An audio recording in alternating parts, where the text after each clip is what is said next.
Chapter 1. Pure monotheism, Tawheed, is the origin. In Surat al-Baqarah, Allah subhanahu wa ta'ala mentioned that all the children of Prophet Adam alayhi salam were a single family due to their full conviction to pure monotheism, Tawheed. All people used to be upon the true path, upon the sound belief of monotheism, Aqidah, of Tawheed, and worship. Allah subhanahu wa ta'ala said, all of humanity was just one nation, Ummah. Abdullah ibn Abbas radiallahu anh said, between Adam and Noah, are 10 generations. All of them were upon pure monotheism, Tawheed. Then they started breaking up into different groups due to deviating from pure monotheism, Tawheed, and slowly embracing polytheism, shirk, and polytheist practices. That is, to direct acts of worship, whether partially or entirely, to others in association with Allah, even though these acts of worship are the sole right of Allah, regardless of whether these acts are the hearts, the tongues, or the limbs. Hence, Allah subhanahu wa ta'ala sent the prophets as bringers of good tidings to those who adhere to pure monotheism, Tawheed, and to warn those who continue turning away from pure monotheism, Tawheed. The above verse, ayah, in Surah al-Baqarah, and Abdullah ibn Abbas radiallahu anhu's understanding of it confirms the following conclusions. A. The fallacy of philosophers and atheists. We can declare the fallacy of philosophers and atheists' claim that humanity's origin and basis in polytheism, shirk, and that monotheism, Tawheed, emerged later.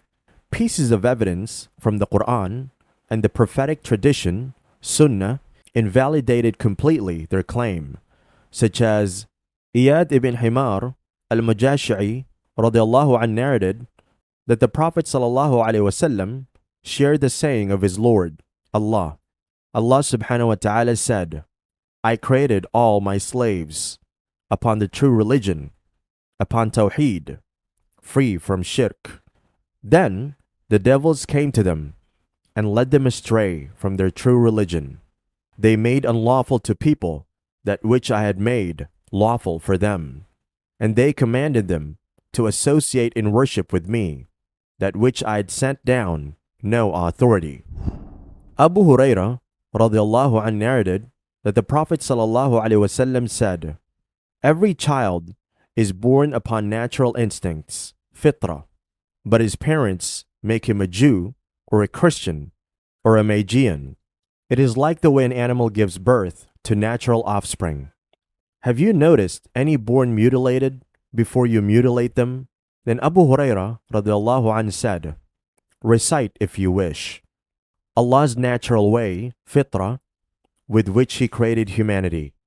There is to be no change to the creation, religion of Allah. B. The fallacy of the people of the book's historians. We can comfortably refute the claimants from amongst the historians of the people of the books. They propagated the notion that polytheism, shirk, existed since Cain's time, Prophet Adam alayhi salam's immediate son, the first killer on earth. Cain's offspring used to worship the fire. They claim in the Bible that Cain's descendants are enumerated to the 6th generation. They gradually degenerated in their moral and spiritual condition till they become wholly corrupt before God. This corruption prevailed, and at length the deluge was sent by God to prevent the final triumph of evil. C. Uniting Muslims can only happen on monotheism, Tawheed. Unity on pure monotheism, Tawheed, is the most effective and long-lasting approach. It led mankind to stay as a single family for 10 generations. Unfortunately, we hear from time to time these unreliable proposals by the so-called progressive Muslims to unite all the sects in Islam regardless of their compromises of the basic concepts of monotheism, tawheed. The devastating connection. The close bond between polytheism of love, shirk al-mahabba, and grave worshipping was Satan's ample opportunity to plant the first seed of polytheism, shirk, on the earth, since Prophet Adam alayhi salam's arrival. Polytheism of love, shirk al-mahabba, is to associate others in Allah subhanahu wa ta'ala's exclusive love. At first, Satan conspired to foster this dominating type of polytheism, to exaggerate the status and the love they had towards the righteous people, awliya. The grave worship tradition was a consequence of this kind of polytheism, shirk. The following is a statement by Yemeni scholar Abdurrahman al-Mu'alami, rahimahullah. One of the most spacious passages to misguidance is going overboard, venerating, praising the righteous. From people's habits, they will go to extremes in veneration of those they see to be righteous.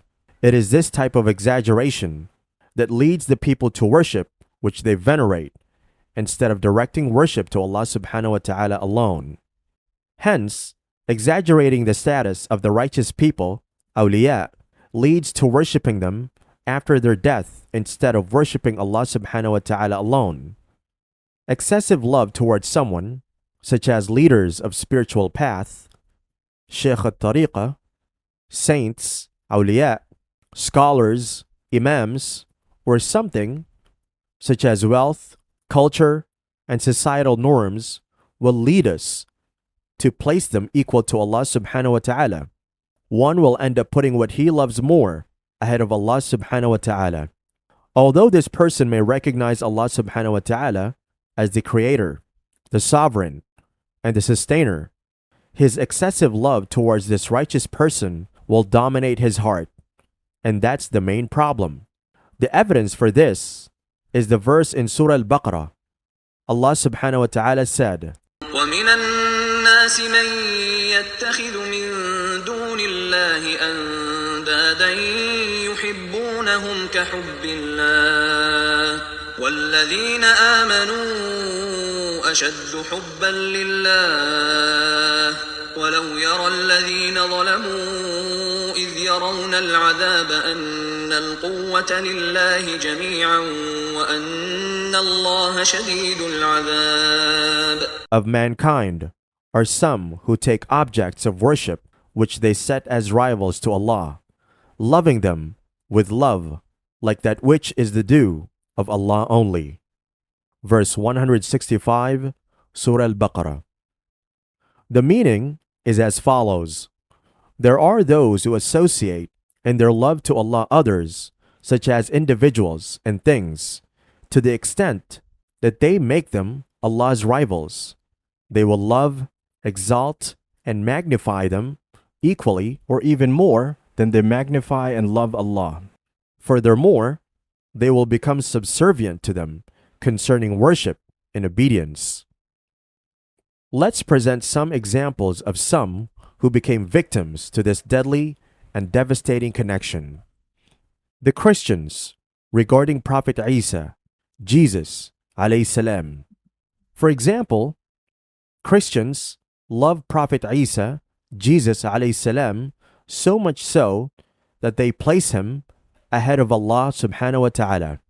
Allah subhanahu wa ta'ala said while rebuking them, أهل الكتاب لا تغلوا في دينكم ولا تقولوا على الله إلا الحق إنما المسيح عيسى ابن مريم رسول الله وكلمته ألقاها إلى مريم وروح منه فآمنوا بالله ورسله ولا تقولوا ثلاثة انتهوا خيرا لكم إنما الله إله واحد سبحانه أن يكون له ولد له ما في السماوات وما في الأرض وكفى بالله وكيلا.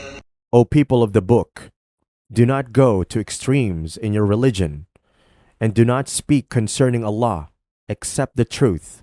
Indeed, Isa, Jesus, the son of Maryam, is the messenger of Allah, and he came into existence due to his word, which he bestowed upon Maryam, and a spirit created by him. So, believe in Allah and his messenger, and do say three, that is the Trinity, desist, for that is better for you. Indeed, Allah is only one God. The pagan Arabs. Ibn Jarir at-Tabari, rahimahullah, reported in his interpretation, tafsir, regarding the following verse, ayah, in Surah Najm. أفرأيتم اللات والعزى. Have you even considered the two idols, al-Lat and al-Uzza? Mujahid, rahimahullah, said, Lat used to serve the pilgrims flour mixed with ghee and water. So, when he died, they would gather and sit around his grave in devotion. So, al-Lat was a person who exceeded the boundaries in his devotion to serving the pilgrims, feeding and serving them. People went to exaggeration and veneration of him, until they made him an object of worship, and they gathered around his grave in devotion. Lovers of wealth, whims, and desires. Some people love wealth more than they love Allah subhanahu wa ta'ala. Hence, they will do whatever it takes to obtain wealth, such as stealing, cheating, or deal in usury, even though they know that they are disobeying Allah subhanahu wa ta'ala. The Prophet sallallahu alaihi wasallam talked about this. He who became the slave of the dinar or the dirham will perish and be destroyed. Others love their whims and desires more than they love Allah subhanahu wa ta'ala. They will be after fulfilling their whims, although it might be at the expense of Allah subhanahu wa ta'ala's disobedience. Allah subhanahu wa ta'ala said about those, Do you see the one who is taking as his Lord his desires? The mystical Sufi tradition. In the mystical Sufi tradition, the blind follower loves a particular path spiritual leader, Shaykh al-Tariqah, more than Allah subhanahu wa ta'ala and his messenger. Hence, the blind follower will do whatever the spiritual leader asks of him. However, it may be totally against Islam's primary tenets. Once a spiritual leader dies and is engraved, the blind followers will continue to pursue their obedience by invoking them. Similarly, the blind followers of the Shia tradition will do the same with the 12 Imams, like the Sufi path's blind follower.